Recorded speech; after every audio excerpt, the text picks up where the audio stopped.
Ja tu esi uzņēmis radošu prakses virzienu, tad tev jādara tas, kam tu tici, un jāmēģina to attīstīt faktiski visu savas dzīves laikā. Rīgai ir milzīgs potenciāls. Es domāju, ka tie cilvēki šeit gāzīsies iekšā agri vai vēlu. Tas tikai laika jautājums, bet mums ir iespēja jau sagatavoties tam. Nevienmēr viss sākas ar problēmu. Varbūt nekādas problēmas nemaz nav. Vai Lietskalniņam bija kaut kāda problēma? Salauzta sirds. Salauzta sirds, jā. Tas, ko tie bibliotekāri uzstāja, ka viņi grib maksimāli daudz grāmatas atpakaļ bibliotekā. Un mēs teicām, bet bibliotekās taču vairs nav tik daudz grāmatu. Bet viņi teica, nē, mēs zinām, ka nevienam citam grāmatas nebūs vairs bibliotekās pēc 20 gadiem, bet mums būs. Un tad mēs sākām strādāt to ideju, ka varbūt viņas tiešām levitē virs zemes.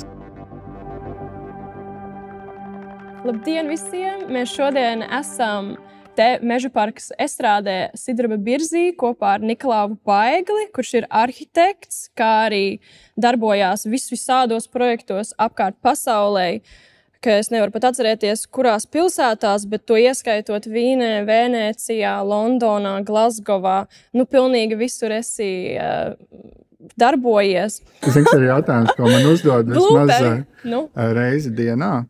Vai tu esi atgriezies Latvijā? Vai ne? Tu jau rītdien jau brauc prom no Rīgas, vai ne? Bet tas, kas ir savukārt manā galvā, ir, ka es nekad neesmu īsti aizbraucis. Līdz ar to tur ir kaut kāds jocīgs izsavienojums notiek. Es nevaru atbildēt uz to jautājumu īsti. Tad tev vienmēr sirdī ir Latvija kaut kādā veidā? Jā, lieta tāda, ka tas ir, man liekas, primāri saistīts ar mūsu audzināšanu, kas ir ielikts mums ļoti agrā bērnībā. Mani vecāki, kā jau arhitekti, radošās nozares darboņi, bija uz tā atmodas viļņa ļoti spēcīgi un darbojās tautas frontē, un mēs bijām kopā Baltijas ceļā. Tu piedalījies Baltijas ceļā? Jā, bet es biju, protams, cik man tad varēja būt 4 gadi, laikam. Maziņš, jā. Bet vēl tur bija tādas nianses, kā piemēram, mums bija tāds lauku īpašums, kas tajā laikā bija diezgan liels retums Vecpiebalgā, jo bija tāda kustība ar arhitektiem un māksliniekiem, kas sāka apgūt tās tukšās mājas, kas bija kolhozos, un dažviet bija tādi arī patriotiski noskaņoti kolhozu vadītāji, kur ļāva tās mājas apgūt un atjaunot. Un Vecpiebalgā tur ļoti daudz, ja papēta, tad ir tāds vesels klasteris ar mājām, kur apmetās mūziķi, aktieri, arhitekti, mākslinieki, un mēs tā skaitā. Un tad, kad bija apkārt visa padomju propaganda, tad mani vecāki man teica, te ir tavas mājas, te ir tavs mežs, un viss tā pilnīgi cita. Man jau bērnībā padomju laikā bija jau cita tā pasaules uzbūve, ko vecāki lika priekšā. Un līdz ar to no tā nav praktiski iespējams atbrīvoties. Tas ir tik dziļi, un bieži vien es domāju, ka tas arī ir jābūt ļoti uzmanīgam, jo bieži vien tas var kļūt arī par tādu smagumu. Kā? Es pastāstīšu, es domāju, mēs vispār esam diezgan īpašā pozīcijā attiecībā pret vispārējo pasauli, jo mēs esam ļoti mazi, un tas mums varbūt dod kaut kādu tādu spēju skatīties, tādu skatu punktu, kas sajūt ļoti daudz svārstības, un tas ir skatu punkts, kas ir apveltīts ar ļoti lielu empātiju pret pārējo pasauli, pret dažādām vides katastrofām, pret kāru, pret negodīgu rīcību, kur lielāki pasaules spēlētāji dara pāri mazākajiem, to mēs visu ļoti spēcīgi izjūtam. Jā. Un tas, man liekas, ir tas skatu punkts, kas kaut kur dziļi ielikts, kas vienmēr būs man. Un es domāju, ja mēs būtu dzimuši Ķīnā vai Amerikā vai Vācijā. Kaut vai tad tas skatījums uz pasauli ir pilnīgi savādāks. Bet tad tev nav tā sajūta, ka tev pašam, ka tev kaut kas ir jādara savai Latvijai, ka tev ir kaut kāds pienākums iedots, un tu nevari no tā izbēgt. Man liekas, tā tu saprati to smagumu. Es tā sapratu to smagumu, jo es jūtos ļoti, ļoti, man ir ļoti daudz liels spiediens, ka es esmu uzaugusi tādā latviešu sabiedrībā, kaut vai tas nebija Latvijā, bet es vienkārši jūtos tik, atbildīga par mūsu Latvijas nākotni. Un man liekas, tas ir ļoti skaisti, ja visiem tāds ir, un izklausās, ka tev arī ir tas sirdī. Un es gribēju tev paprasīt, kā tu jūties kā latvietis starptautiskajos projektos, vai tev kaut ko pienes, kaut ko labu, vai kaut kādu iedvesmu tava latvietība dod tev? Es domāju, ka tas dod kaut kādu vienmēr tādu aizmuguri vai kaut kādu tādu drošības izjūtu par to pašu pasaules uzbūvi, ko es minēju, un par to, kā pamanīt dažādas lietas, dažādas procesus, kā nebūt virspusējam un neslīdēt pāri kaut kādiem notikumiem, ignorējot tos. Man liekas, ka tas dod tāds spīts kaut kāds, ka tu neļausi sev uzkāpt uz tevis, lai uzkāpt, jo tu jau zini, kā tas ir bijis. Vai ka tu neļausi citiem uzkāpt uz citiem? Tas nav tieši par kāpšanu uz tevi, bet tas ir par vispār to konstrukciju, kaut kādu sociālo. Tas ir viens. Tāda solidaritāte cilvēkiem. Mēs esam tāda banda, kas, respektīvi, neskatoties uz cilvēku tautu, ka tu jūties, es esmu cilvēks. Jā. Un ka mēs sparosimies pāri visām tām grūtībām vai nelikumībām un to visu. Vispār ļoti, ļoti interesanti, un ka tu arī esi uzaudzis jau no pašas bērnības tādā kopienā, ka tev ir bijusi mūziķi, tev ir bijuši mākslinieki, visur, kur skaties uz to virzienu, skaties tur virzienu, kaut kas ir radīts, kaut kas vienmēr ir radīts, un kā tu pats izvēlējies studēt to arhitektūru? Izklausās, ka tas jau bija tā kā lemts tev kaut kādā veidā, bet kas tieši tevi uzrāva uz to? Jā, es pateikšu uzreiz, ka es uz to noteikti mērķtiecīgi negāju. Tas bija tāds kā jaunatklājums vai pārsteigums, tad, kad es netiku visādās ekonomikas skolās, kur visi mani draugi aizgāja. Tu gribēji būt kaut kāds biznesmenis? Es par to tajā brīdī īpaši nedomāju, bet tad, kad es tas bija normālais ceļš, jā? Jā, tajā brīdī tie bija mežonīgais kapitālisms, vēl mežonīgāks nekā viņš ir šobrīd šeit, un es kaut kā biju arī uz tā viļņa, bet tad, kad es netiku, tad es vienkārši pēkšņi sāku domāt un kaut kā skatīties, kas tieši notiek manā galvā, ko es varu vai nevaru izdarīt. Un tur bija tāda viena. Cik tev bija ilgi tā domāšana, ka tu tā bija viena. Pateici? Tas bija burtiski ļoti koncentrēti īsts periods. Tas ir patiesībā diezgan abrīnojami, ko cilvēka prāts var izdarīt tādā krīzes situācijā. Jā. Jo tev ir pēkšņi kaut kā jāizdomā sevi no jauna. Un tā bija viena vasara. Kur likties? tā bija viena vasara, jo līdz iestāju eksāmeniem bija 2 mēneši, un sāku zīmēt, un sapratu, ka tas viss kaut kur ir iekodēts, tas viss, bet Tu tikai sāki zīmēt tajā krīzes laikā. Tad. Jā.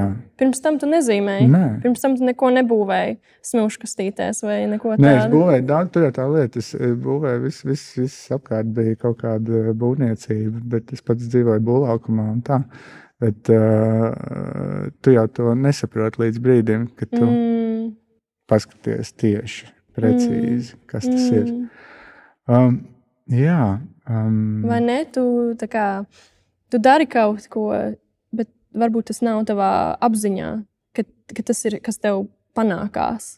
Jā. Un ka tikai pakāpoties no tā uz atpakaļ, tādā krīzes situācijā vai kaut ko tādu, tu vari saprast, tas man izdevās. Kāpēc es neeju uz to? Kāpēc man galva ir ar visādām citām lietām un nozarēm? Mm-hmm. Bet labi, tas varbūt izklausās mazliet romantizēti. Es domāju, ka tā skarbā realitāte ir tāda, lai turpinātu radīt savā, teiksim, apziņas pilnajā vecumā. Man šeit ir jābūt nepārtrauktā miedarbībā un saskarsmē ar dažādiem procesiem. Un man šķiet, es būtu pilnīgi savādāks cilvēks, ja man blakus nebūtu man partneri Laila, kur ir laikmatīgajā mākslā, un no kuras es tik daudz esmu mācījies un turpinu mācīties katru dienu. Un es domāju, arī tā vēlēšanās radīt un viss tas arī latvietības jautājums, tas ir mazliet atšķirīgas lietas, jo vispār man uzskata ir, ka latvietībai ir jābūt daudz atvērtākai, nekā viņa šobrīd. Es uzskatu, ka politiķi ir pieļāvuši ļoti daudz kļūdu, neveidojot nekādu atvērtās latvietības iespēju pat. Protams, bija dažādi apstākļi, kas to noteica, bet es atceros, kad aizbraucot uz Glasgow, es runājos ar saviem draugiem, kurš bija Konors, īrs un Rio, Japāns, un es jautāju viņam, vai Rio varētu būt īrs, un Konors momentā pateica, jā, Rio varētu būt īrs, bez problēmām. Un man liekas, ka tur ir tā lieta, ka mēs nevaram to visu tik šausmīgi romantizēt un balstīt tikai tajā, kas ir bijis, bet mums ir jāstrādā šobrīd. Jāskatās to realistisko situāciju tagad, jo Ukraiņu bēgļi ir arī ienākuši pie mums, un man tā liekas, ka mums ir jāuztaisa tādus kaut kādu skolu, lai viņi var iemācīties par mūsu kultūru un par mūsu valodu. Nevis tikai, ka viņi iebrauc jaunā zemē un domā, kā es tagad sākšu dzīvot no jauna. Nē, katram cilvēkam ir jābāzējās, katram cilvēkam ir jādabūt tā saistība, ar kur viņš dzīvo. Un ja tas cilvēks, kas ir iebraucis, var iemācīties par mūsu kultūru, par mūsu tradīcijām, tad arī mūsu tradīcijas tiks uz nākamo paudzi, nevis, ka viņas izmirst. Man liekas, ka mūsu politiķi droši vien domā, nē, mums ir jārunā tikai latviski un viss būs tikai latviski. Bet nē, mums ir jādalās ar savu kultūru. Mums ir tiešām jādalās ar savu kultūru. Jā, un tas ir arī daudzu mākslinieku un cilvēku, kas darbojās radošajās nozarēs, principā virsuzdevums domāt par tām atvērtajām durvīm kaut kādā veidā, par to, kā tas var būt kaut kas pārnesams un kaut kas piedzīvojams, ka tā latvietība var tiešām nonākt kaut kādā nākamajā līmenī un būt pietiekami pieejama caur mākslu, caur telpu, caur pieredzi. Bet es runāju par tā kā pilnīgi laikmetīgu izpratni par to, kas tas ir. jo tas ir arī tas, kas mani kaut kādā veidā visu laiku fascinē. Tie jaunie procesi, paudze Z, paudze alfa, kā viņi redz šīs lietas un savu lomu arī tajā visā. Jo tu tikai saproti sevi caur citiem cilvēkiem. Un kā arhitektūrā tev ir jāsadarbojas ar tik daudz citādām nozarēm, tā kā inženieriem, ģeoloģiem, visādām citām lomām. Un kad tu klausies viņās, un tu saproti, ka tev kaut kas ir ko dot, protams, un ka jūs varat sastrādāties kopā.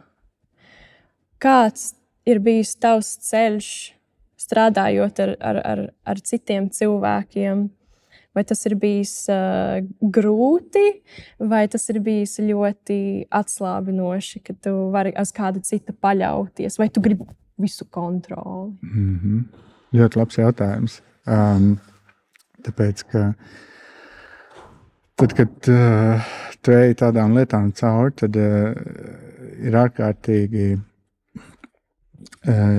jāmācās tikt galā ar savu ego un ar savām ambīcijām, jo tās nevienmēr būs saskaņojamas ar pārējo cilvēku ego un ambīcijām. Un tur ir kaut kādas grupu dinamikas un hierarhijas, kas vienmēr ieslēdzās. Es teiktu, ka man ir kaut kā paveicies varbūt tādā ziņā, ka es esmu gājis ceļu, kur es nekad neesmu darījis lietas, kas būtu pret manu gribu, ētikas kodeksu vai kaut kādām tām vērtībām. Es mēģināju vienmēr iet tādu ceļu, kas varbūt nav vienmēr bijis ekonomiski gudrākais, bet vismaz man nekad nav bijusi tāda slikta vai rūgtuma sajūta, ka man ir asiņaino dimantu naudu rokās vai kaut kas tāds, kas būtu... Nejustos labi. Nē, tas noteikti nebūtu labi. Un tas arī, es domāju, tas lielā mērā jautājums par to skaidro virzienu. Ja tu esi uzņēmis kaut kādu radošu prakses virzienu, tad tev ir jādara tas, kam tu tici, un jāmēģina to attīstīt faktiski visu savas dzīves laikā. Practice what you preach. Angliski, ja? Ka tas nevajag būt tikai vienā projektā, tas ir tāds dzīves darbs. Tas iet cauri visam. Iet cauri visam, un interesanti, Ilze minēja pirms šīs sarunas to Lietskalniņa fenomenu, par kur es jau biju aizmirsis Floridā. Bet es kaut kad viņu pētīju studiju laikā, bet tagad es atkal apskatījos uz to korāļu pili vai akmens vārtiem, kā viņš to sauc. Un tā ir kaut kāda pasaules konstrukcija. Viņa gadījumā tā ir fiziski daudz gadu garumā izveidot uz vietas, kur ir jocīgi elementi, kā piemēram gulta vai galds. Ar lieliem tādiem akmeņiem. Jā, un vienlaicīgi ir arī kaut kāds kosmisko novērojumu darba rīki, kā planetārijas un tur ziemeļzvaigzne uzasēta kaut kādā virzienā. Bet kā viņš to viņš to uzbūvēja tik savādā veidā. Viņš to nevar izdarīt viens vīrietis, kas ir izslimojis ar tuberkulozi.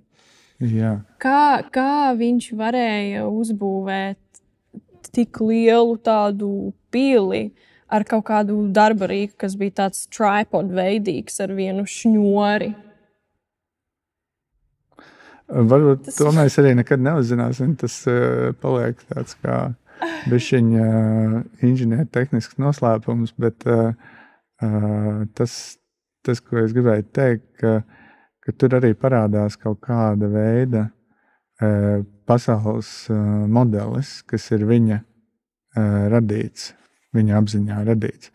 Bet līdzīgā veidā, piemēram, tā var būt arī kaut kāda mākslas vai rakstniecības prakse, kur tu mērķtiecīgi daudz gadu garumā dodies kaut kādā virzienā, lai to pilnībā apgūtu un izzinātu. Man liekas, ka tā radošo nozaru un profesiju lielākais izaicinājums ir kaut kā tikt galā ar to darbaholismu, izraisīto paniku visu laiku, kas tevi pārņem, ka tev visu laiku ir kaut kas jādara un ka darbs ir atbilde visam pārējiem. Man liekas, ka tas arī kaut kā ir jāsalauž un tas ir daļa no tā procesa, jo tā starp rindiņām lasot, izklausās, ka viņš arī ir bijis diezgan noslēgts uz iekšu vērsts cilvēks un varbūt arī diezgan nelaimīgs un diezgan izklausījās, apsēsts ar kaut ko. Bet es saku, ja to var balansēt ar to kaut kādu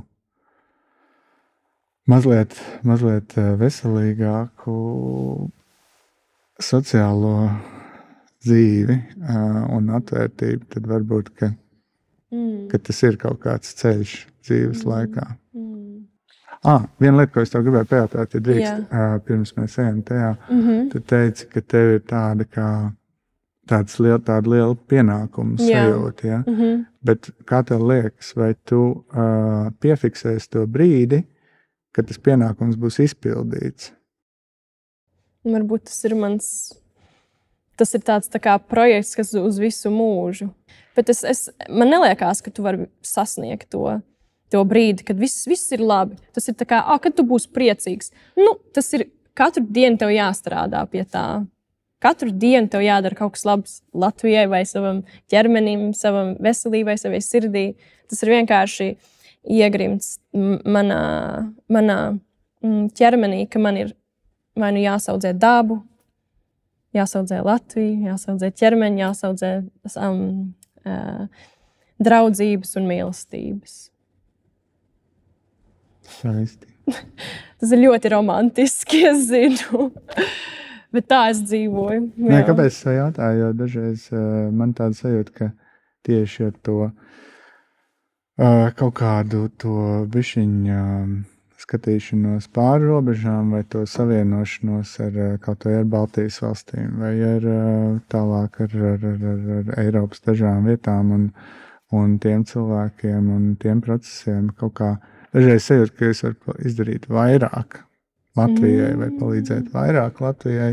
Fiziski pat neesot šeit uz vietas, bet inicijējot dažādas procesus un savedot cilvēkus kopā. Un, man liekas, ka šajā brīdī vismaz, apkārt ir kaut kāds draugu loks, kuriem ir kaut kāda cita veida mobilitāte, kas arī diezgan slikti atbild uz to jautājumu, vai tu esi jau atgriezies Latvijā, kas atrodas starp dažādām lokācijām, un Latvija ir viens no, iespējams, pat svarīgākais pieturas punkts, ko vienmēr kaut kā lietas tiek referencēts un caur kurieni viss kaut kas notiek, bet neobligāti tas ir tā kā atbilde visam. Un lielā mērā arī tā kā saglabāt kaut kādu skaidru skatījumu uz lietām un bieži vien ir tā konteksta maiņa ļoti palīdz kaut vai uz īsu brīdi. Tu nomaini vidi, tu atgriezies, tu atkal redzi visu daudz skaidrāk. Jā. Man liekas, tas ir ļoti important, ka latvieši arī izbrauc ārā no tā burbuļa. Visiem ir jāaiziet ārā no sava burbuļa, lai saprastu, kas tu esi, kas tev ir draugi un kā tu vari palīdzēt. Tas ir ļoti, ļoti vajadzīgs. Tā es gribēju tev prasīt par tavu darbu ar ēteru, jo ēter ir latviešu uzņēmums, arhitektūras uzņēmums.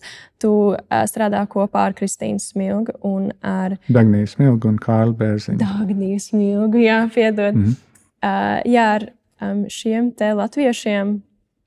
Un jūs esat daudzos foršos projektos iesaistījušies.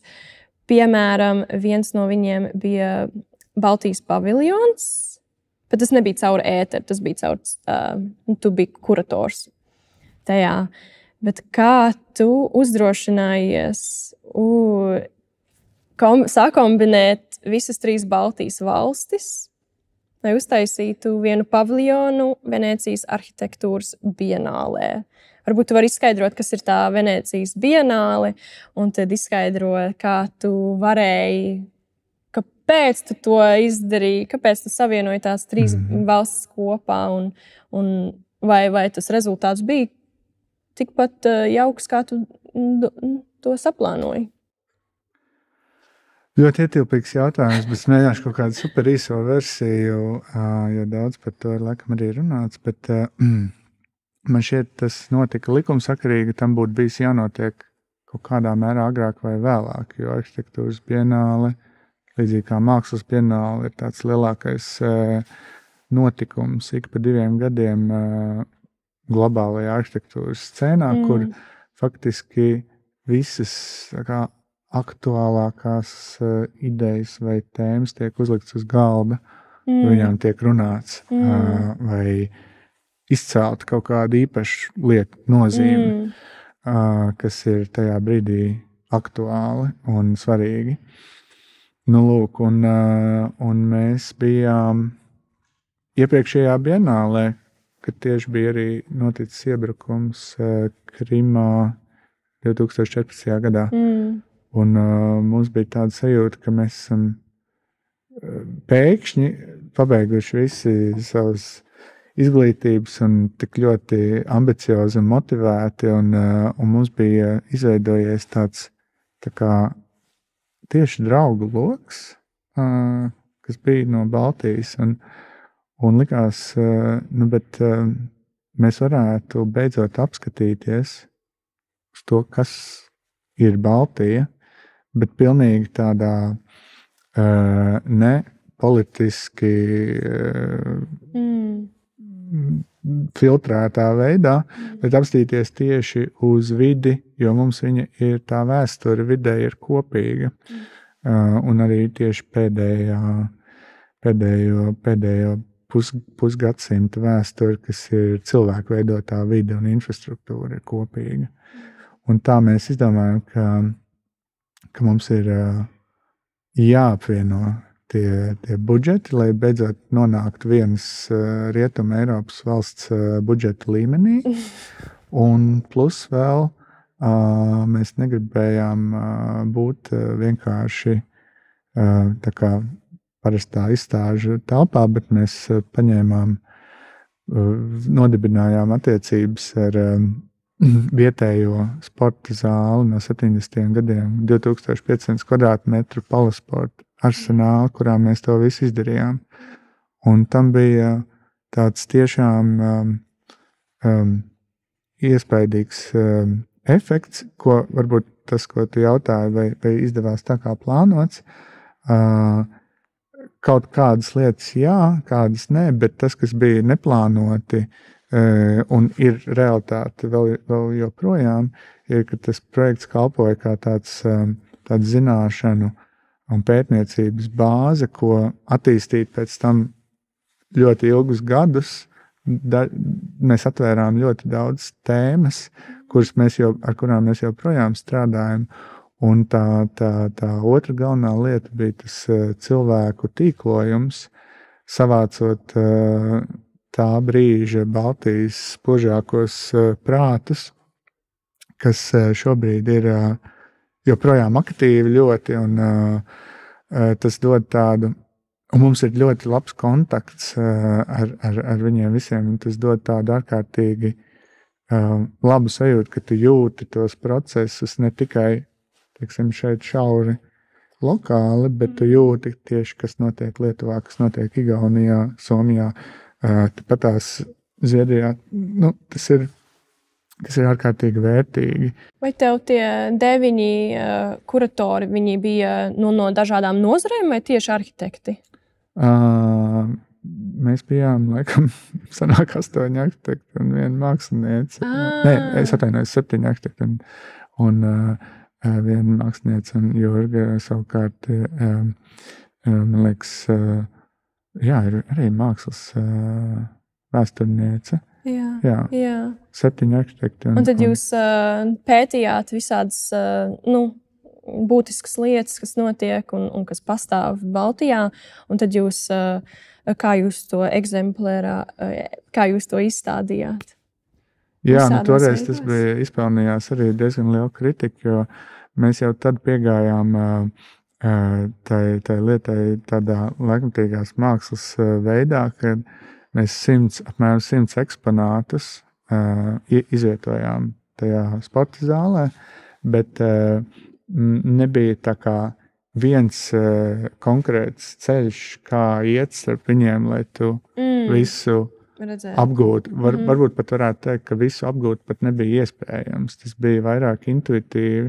Tu gāji cauri tam tā kā tādam antropocēna griezumam, kā mēs to saucam, kas ir tā kā ģeoloģijas virsējais slānis šobrīd cilvēka veidots, jo planēta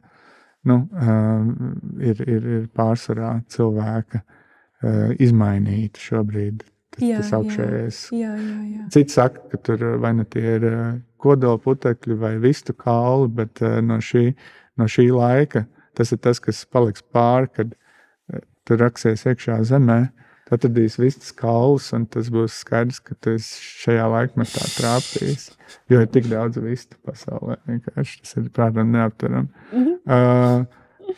Bet par to kritizēja mazliet mūs, un varbūt arī mēs varējām to labāk mazliet izdarīt, ja būtu bijusi filma. Es domāju, tas būtu bijis fantastiski. Tādas iespējas mums toreiz nebija, bet mēs gan taisījām, gan vedām īstus eksponātus, kas ir no dažādām institūcijām, no Ignalīnas atomelektrostacijas maketu, neatkarības kuģi, Inčukalna gāzes krātuvē mēs uzbūvējām maketu, kas ir mērogā 1/1000. Mēs, piemēram, runājām par to, kas tad ir tā ding politika pēc Bruno Latoura, tādas principā faktori, kas nosaka reāli vidas transformēšanas procesus. Kā piemēram mēs runājam par gāzi, kā resursu, par resursiem. Un tajā brīdī viss tur mazliet raustīja plecs, nesapratu, ko mēs runājam. Un tikko mums bija viss šis resursu krīze un gāze bija temats numur 1 visu šo ziemu. Cik var iepumpēt Inčukalnā, cik var izpumpēt no termināļa Klaipēdā. Un tas bija tiešām tādā ziņā vizionāri, ka mēs paredzējām, ka tiešām tā infrastruktūra ir tas, kas nosaka beigās ļoti daudz ko. Un, tāpēc arī visas šīs tēmas gribās turpināt arī kaut kādā formā, gan praksē, gan izglītības procesos. Tās ir tādas sēklas, ko tu esi ielicis zemē. Jā, tās mēs tā kā kopīgi visi šķetinājām un likām iekšā, bet vienkārši man liekas, ka caur to tēmu aktualizēšanu es varu palīdzēt tiešām, kaut kā attīstīt tos procesus un beigās padarīt vidi labāku, drošāku, stratēģiski domāt par to, kādā vidē mēs esam. Un tavs projekts Rīga X, kur jūs saskatāt Rīgu nākotnē, kā var uztaisīt dzīvojamāku pilsētu. Un tur jūs esat ielikuši, ka jūs vēlaties saredzēt tādas kooperatīvu dzīvojumus apstākļus, ka visādi cilvēki tur dzīvo kopā, tur industrija arī ir, ka tas ir veids, kā attīstīt Rīgu un lai dabūtu vairāk cilvēkus Rīgā. Jo tagad Rīgas, tur vajag daudz cilvēku izbrauc ārā no Rīgas, lai dzīvotu kaut kur apkārt Rīgai, kaut kur ir zaļāk. Bet, lūdzu, paskaidro, vai tev tiešām liekas, ka kā tu arī esi uzaudzis tādā kooperatīva pasaulītē, vai tas ir arī mūsu Latvijas nākotne, ka mēs dzīvojam tādos kooperatīvos apstākļos. Bet man šobrīd sajūt, ka Rīga ir tā kā ballīte uz grimstoša kuģa. Un tā ballīte tikai tā kā kļūst aizvien foršāka un tā, bet kuģis grimst arvien zemāk, jo, tiešām Rīgai ir milzīgs potenciāls. Viss tas vēsturiskais mērogs un salīdzinājumā, piemēram, ar Viļņu un Tallinu pie Baltijas jūras galvaspilsētām Rīga varētu būt visdzīvojamākā pilsēta. Tāpēc, ka Rīgai ir tepat tās ir milzīgas ūdens tilpnes, zaļi parki, meža parks, biķernieku mežs, skaisti bulvāri, ielas, viss Pārdaugava, fantastiski. Ārkārtīgi daudz fenomenālu lietu, bet mēs kaut kā ļoti grūti iet ar to pilsētas attīstību. Jo process ir ļoti samudžināts. Vēsturiski ir arī bijuši ļoti daudz korupcijas šajos jautājumos, un nav tā kā skaidru noteikumu. Un tas ir tas mazliet, ko mēs mēģinājām ar to projektu inicēt, tāda veida domāšanu par pilsētu, lai mēs varētu piesaistīt tiešām jaunus cilvēkus, kas šeit pārvāc uz darbu, bet ar visām ģimenēm, un kas tiešām varētu arī redzēt Rīgu kā foršu vietu, kur dzīvot, ka nav nogalē jābrauc ārā no Rīgas, bet tev ir daudz iespējas, ko darīt šeit nogalēs. Un tas piegājiens tiem kooperatīviem, es par to vecpiebalgu, tas varbūt tā kā vairāk hipiju komūna bija, bet tie kooperatīvi ir ārkārtīgi būtiski, lai dabūtu iekšā, piemēram, jaunās industrijas un dažādu veidu tehnoloģiju uzņēmumus ražošanu iekšā pilsētā, veidot tādus kā klasterus, kur ir gan vieglā ražošana. Es nerunāju par rūpniecību, kas rada piesārņojumu, bet es runāju tieši par tā kā augstākajām tehnoloģijām, par dažādiem startupiem, spin-offiem, dažādu veidu tādu ekonomiku, kas varētu būt kombinācijas starp dzīvošanu, arī pētniecību, izglītību un darba vidi. Un tā ir kaut kādā ziņā tā vīzija Rīgai, ka nekur baigi nav jāizdomā viss no jauna, bet mēs vienkārši pastamies uz pilsētas tām bijušajām industriālajām teritorijām, kuras ir pa pusē tukšas, pa pusē tur ir kaut kāda attīstība centieni. Ja mēs apstītos un tā domnīca, Certus, Daunis Auvers, profesors Sardiņu universitātē, kurš ārkārtīgi vizionāri par tām sfērām redz. Certus paņēma visus tos Rīgas datus un ielika tādā vizuālā veidā, kur tu vari redzēt, kur ir visvairāk iedzīvotāji, kur ir viszemākie un kur ir tie potenciāli, kur var darboties ar tām. Viņi tieši prognozēja, ka tās sfēras, kas ir ICT, informācijas un komunikācijas tehnoloģija, augstākās izglītības eksports, kultūras ekonomika un mājokļu, šo 4 lietu kombinācija būtu tā, kas Rīgu varētu attīstīt visātrāk. Vislielākais uzrāviens visīsākajā laikā, ja fokusētos uz šīm 4 nozarēm. Tas ir tik vienkārši. Tas atbild uz visiem jautājumiem. Tur ir cilvēki, tur ir ekonomika, tur ir vide. Tas ir kad cilvēks tur dzīvo, viņš var aiziet uz darbu, tur tieši klāt, tur var aiziet uz kultūras pasākumiem.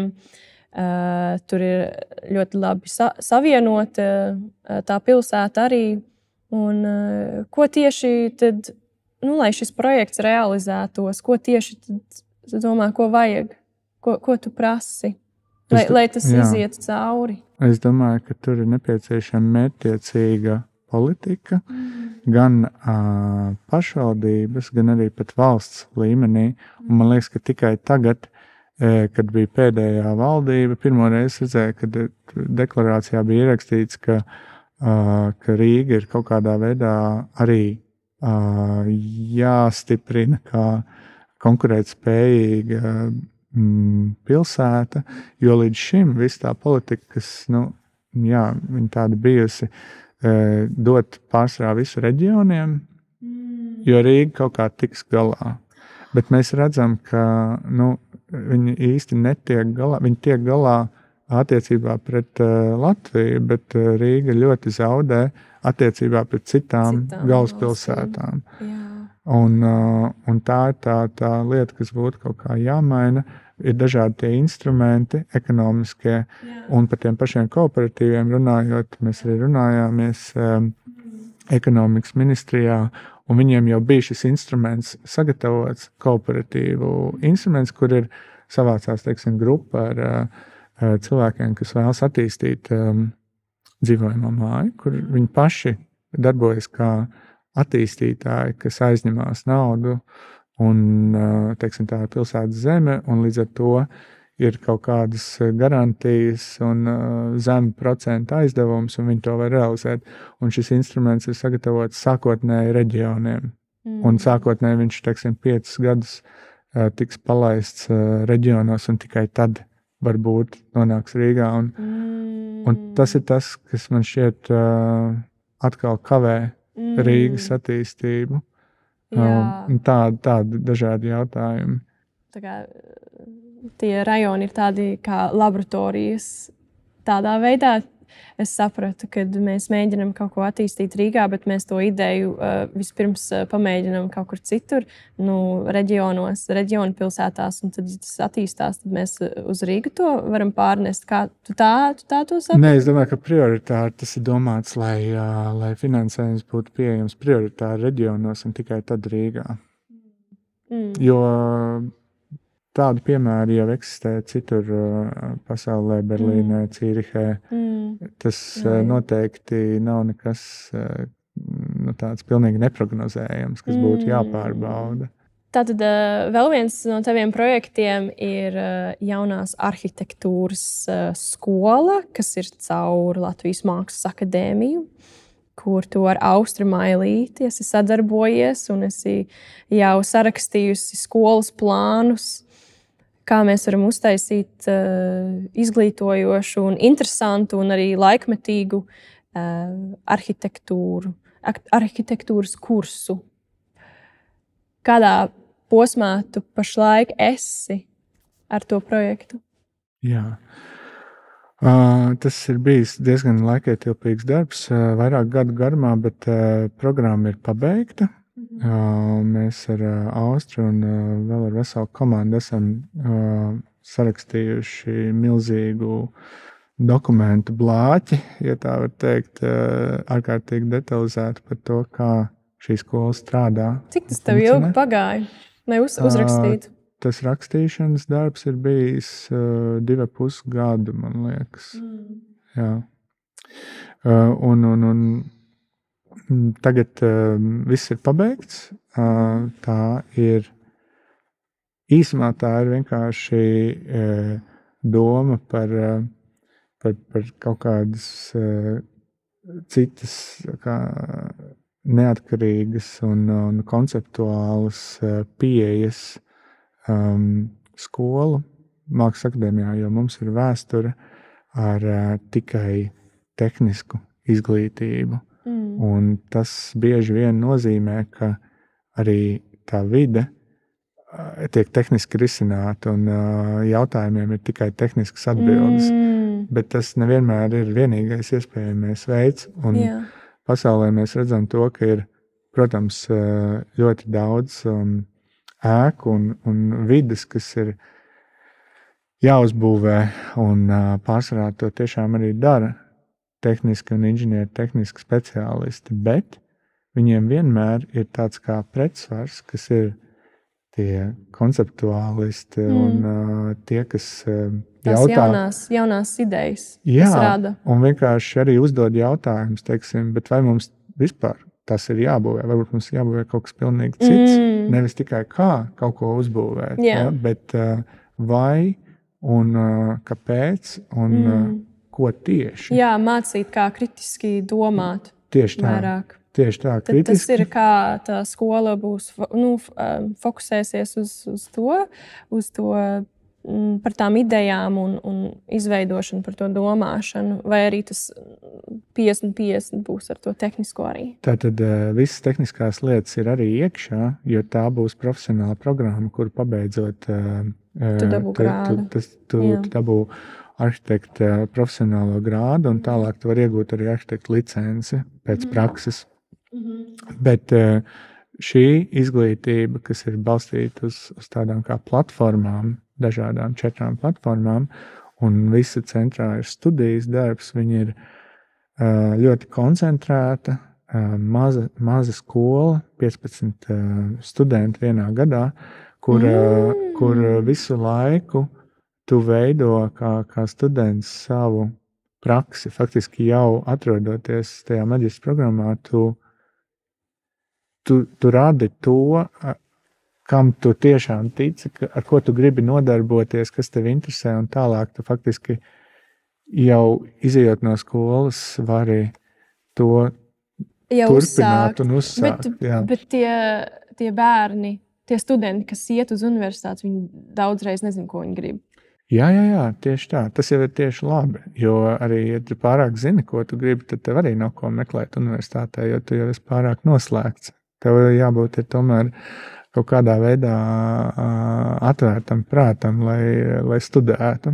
Un tāpēc tie būs bakalaura studenti, kurus mēs uzņemsim sākotnēji.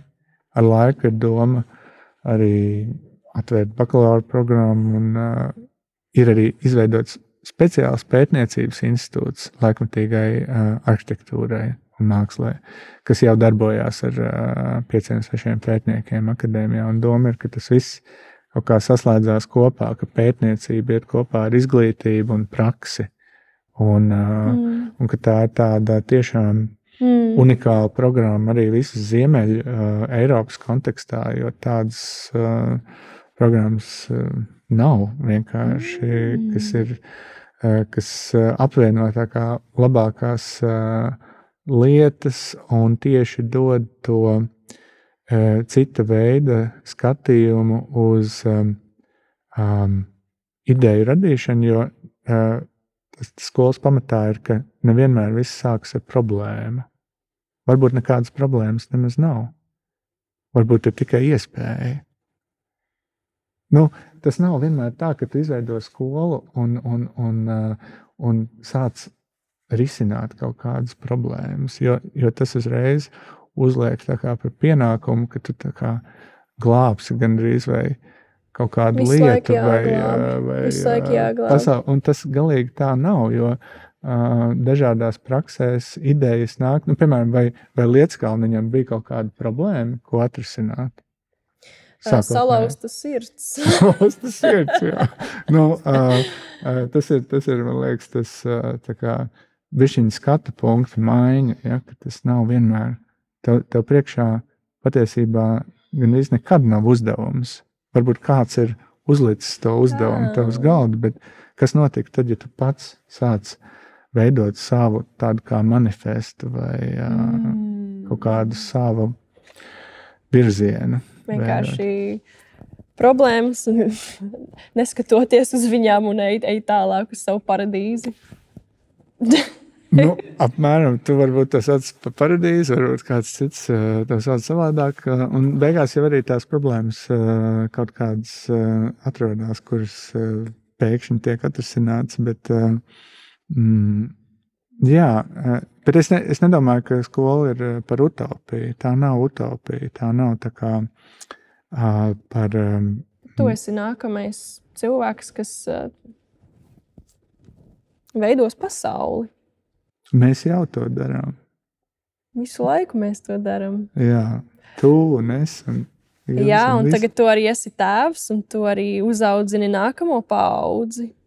Tas ir vispār kaut kas, prātam, neaptverams. Jā. Es varu iedomāties. Jā,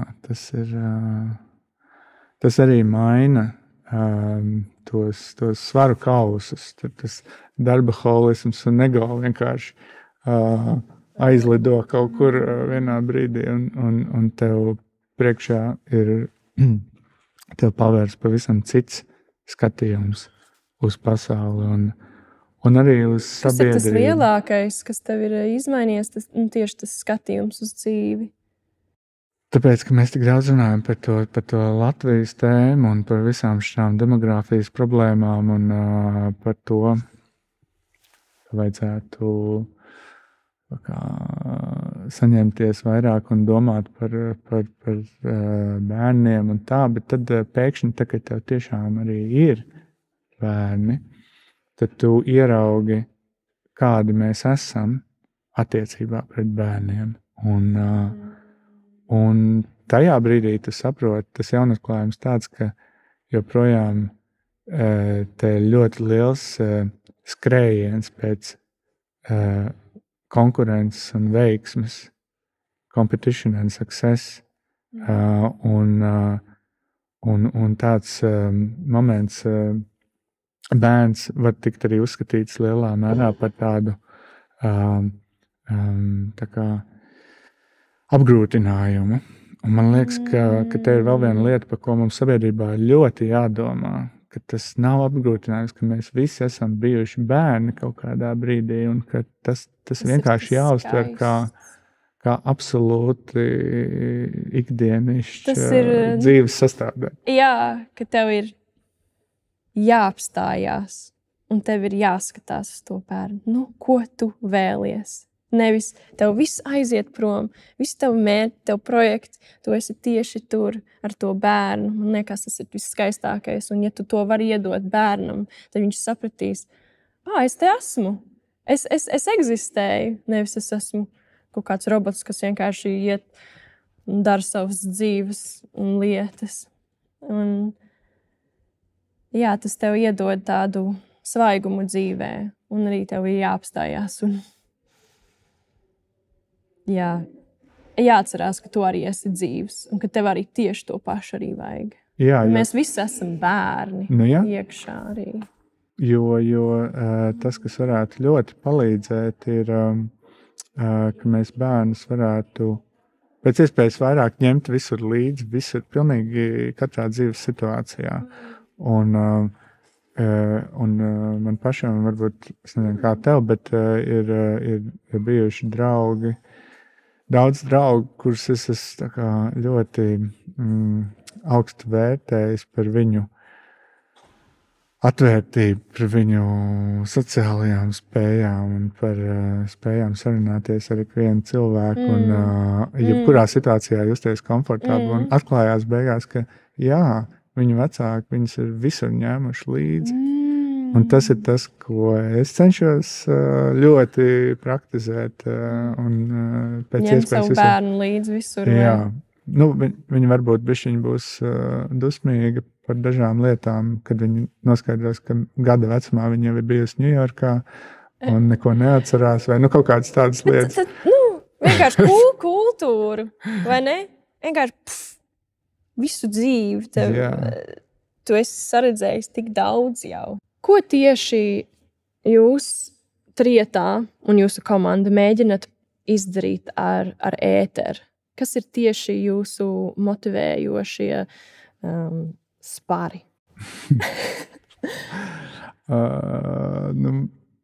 man liekas, ka mums ir kaut kur iekšā arī tas pats spīts vai kaut kāda ārkārtīgi apsēstība ar Baltiju. Mums liekas, ka šī būs nākamajās 10 gadēs arī Eiropas mērogā viena no visdzīvojamākajām vietām, jo mēs redzam, ka tā globālā pārkaršana vienkārši padara Centrāla Eiropa un Dienvidu Eiropu faktiski pilnīgi jau vasarās nepaciešami, neizturam. Un mums ir iespēja no tā mācīties. Un tiešām es domāju, ka tie cilvēki šeit gāzīsies iekšā agri vai vēlu. Tas tikai laika jautājums, bet mums ir iespēja jau sagatavoties tam.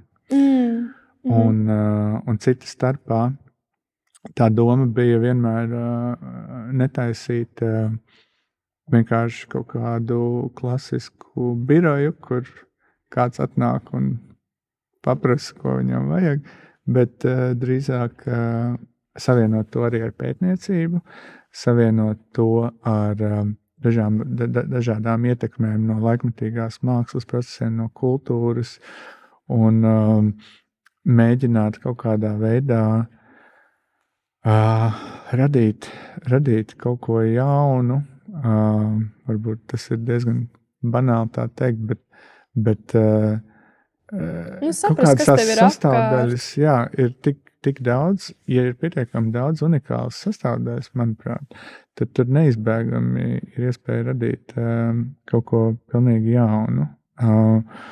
Un tāda bija arī tā ambīcija, un mēs arī vienkārši tā diezgan ātri, kaut kādu 3-4 gadu laikā jau esam realizējuši tur publisku ēku, dienas centru, Cēsīs Pērle, kas arī saņēma to lielo gada balvu un dažādas izstādes, un arī pabeidzām tikko bērndārs projektu Garkalnē. Vienkārši kur bija baseins iekšā. Baseins iekšā. Kāds spā maziem bērniņiem. Jā. Ar sāls terapiju, ar silto smilšu terapiju, ar sensoro telpu, kur var izārdīties. Bet tā, ko es gribēju teikt, tā interese ir par kaut kādu jaunu pieeju tieši publiskajā arhitektūrā. Jo tā ir arhitektūra, ko mēs visi varam dalīt, tā ir pieejama visiem, un tā ir tā kā kas tā teica, Latvijas nafta. Ja mums būtu ēkas kā Latvijas vērtīgākais dārgakmens vai izraktenis, bet no kuriem visi varētu iegūt. Tā ir fantastiska doma. Man liekas, ka to patiesībā teica kaut kāds Igaunijas premjers. Jo ja tāda pieeja, tad mēs tiešām varam radīt priekšnoteikumus arī tai dzīvojamākai videi, un tieši šobrīd, man liekas, ir tas brīdis, kad arī publiskās telpas un publiskās vides prasības pilnībā mainās, tāpēc, ka cilvēki arī ir pārdzīvojuši visādas lietas, pārdzīvojuši tur dažādas institūciju laikus, ir pārdzīvojuši Covidu, un tagad īsti nav iemesli, kas atturētu publiskām ēkām būt daudz, taktīlākām, izjūtamākām. Jautājums, kāda ir tava loma tajā visā? Kāda ir tava pieredze aiziet uz muzeju? Ja? Tas vairs nav tikai doties apstīt izstādi, ienākt iekšā un iziet ārā. Tas ir kaut kādā veidā par pieredzi un par jušanu. Un, kā tas tevi pieskāra un ko tu ņemsi un ko tu esi iemācījies. Vai tu esi kaut ko intelektuāli iemācījies, vai tu esi kaut ko sajūtis jaunu, vai tas tev ir iedevis enerģiju nākamajās dzīves gaitās. Tas ir daudz dzīvīgāk, tādu enerģiju tev iedod, ejot cauri tādām telpām. Un man ļoti patīk paskatīties, kā tas ir uzbūvēts, ko tas arhitekts ir padomājis. Ja tur ir ļoti daudz pārdomas iegājušas iekšā tajās telpās, tāpat kā arī tai skaitā Ņujorkas bibliotēkas projektu Kornela Mākslas universitātē.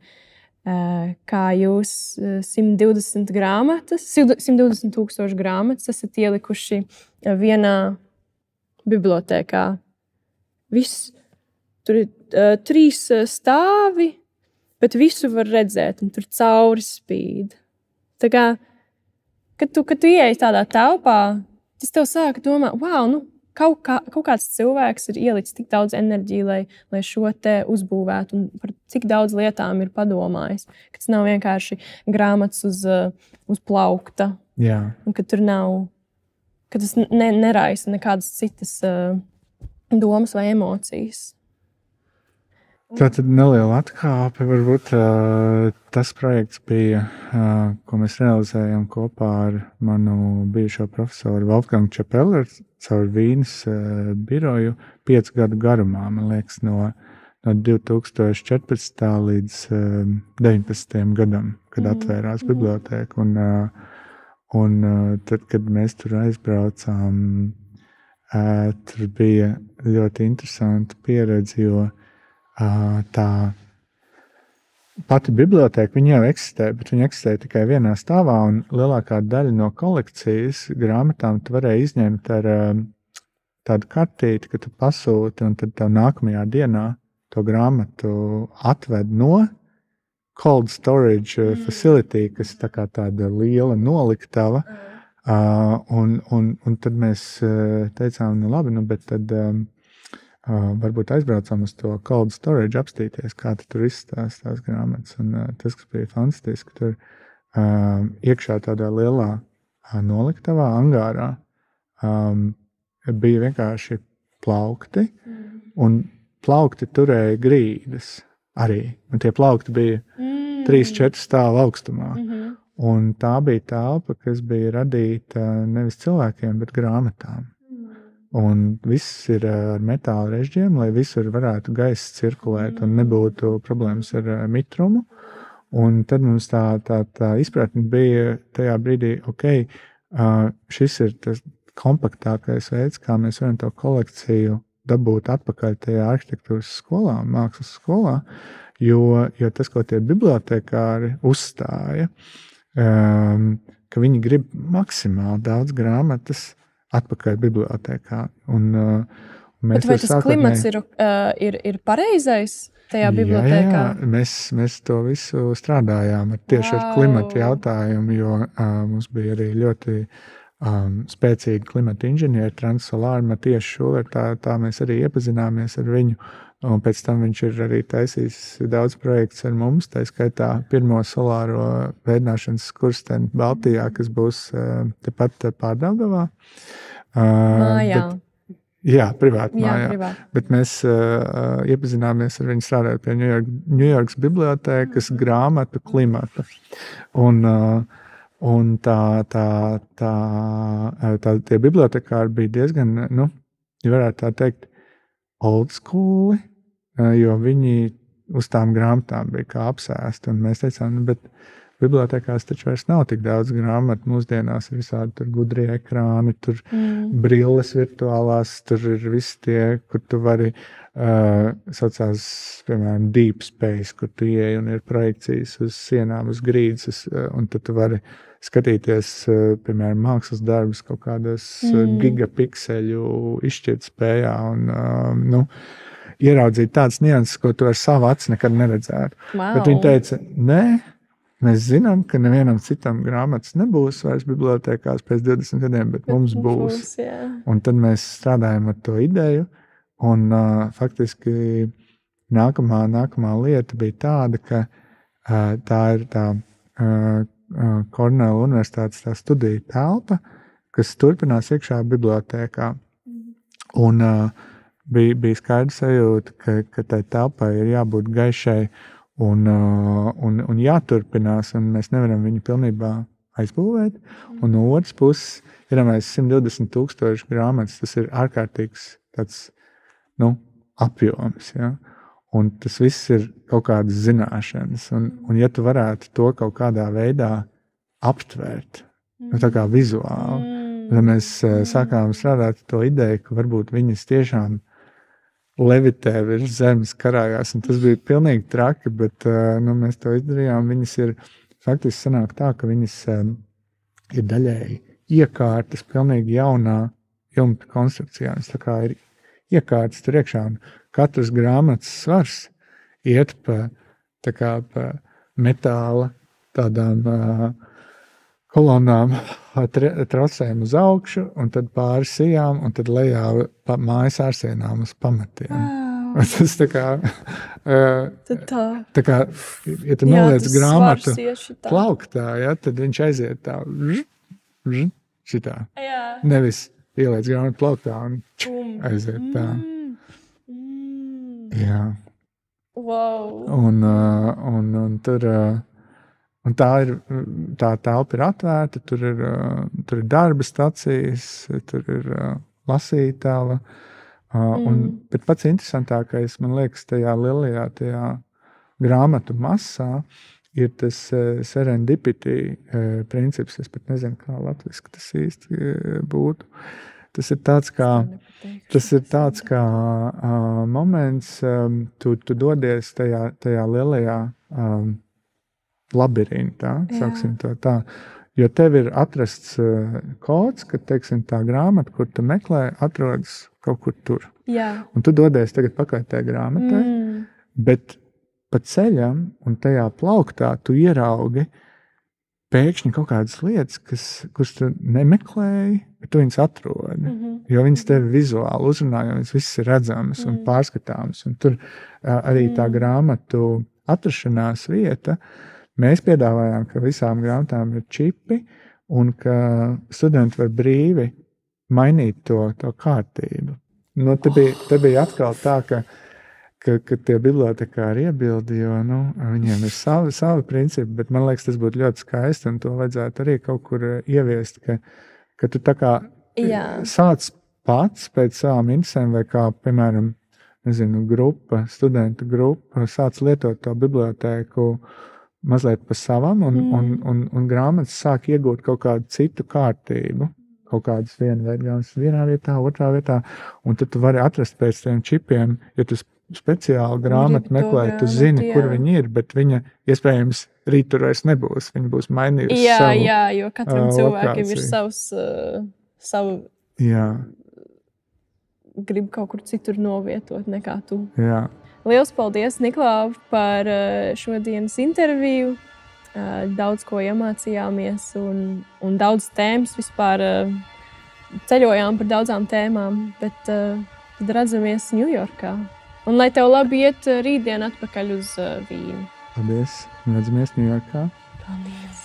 Sveiki.